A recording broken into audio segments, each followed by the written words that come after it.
Let's get you visuals of Prime Minister Modi's COVID review meeting coming right away on your screens with the chief ministers of various states. This is an extremely important meeting that the Prime Minister is heading at the moment to take stock of the COVID preparations.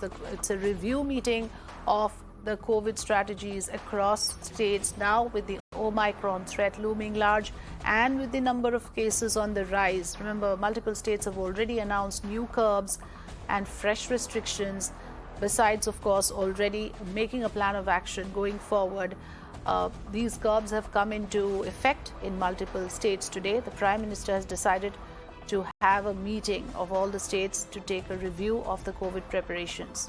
Ayushman Kumar joining us live. Ayushman, this high-profile meeting is underway right now in Delhi and we are looking at the live pictures.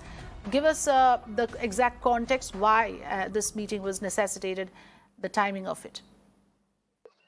Well, if you look at the Omicron cases, the rapid increase is being seen in Omicron cases across India, and that is something which has been focused here in this meeting. That is the sole reason for now, which has been stated. Also, the vaccination rate is something that has been highlighted.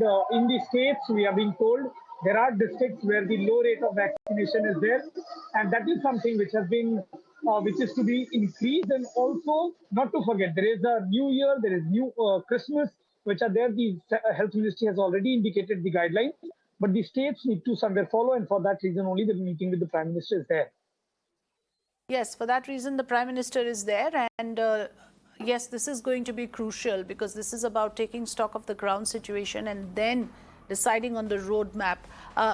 Ayushman, in terms of the status of this country when it comes to Omicron cases, what can we share with our viewers at this point? Well, if you look at the situation right now, we have got more than 236 cases. In fact, the number is only increasing. Of course, most of the patients are currently in mild condition and many have been discharged also, but Delhi leads the chart. Mumbai, Maharashtra is followed by Delhi. So this is something which is a situation where the center has felt that the states need to be told about the situation right now, and that's why the meeting with the Prime Minister is there with the state officials. Earlier in the day, the health secretary also held a meeting with the state chief secretaries and briefed on the situation and also told them what to do in wake of the New Year and the Christmas. All right. Thanks for joining us, Ayushman, with the important updates on the situation and on this meeting that's happening right now with the Prime Minister meeting the chief ministers of states to take stock of the situation.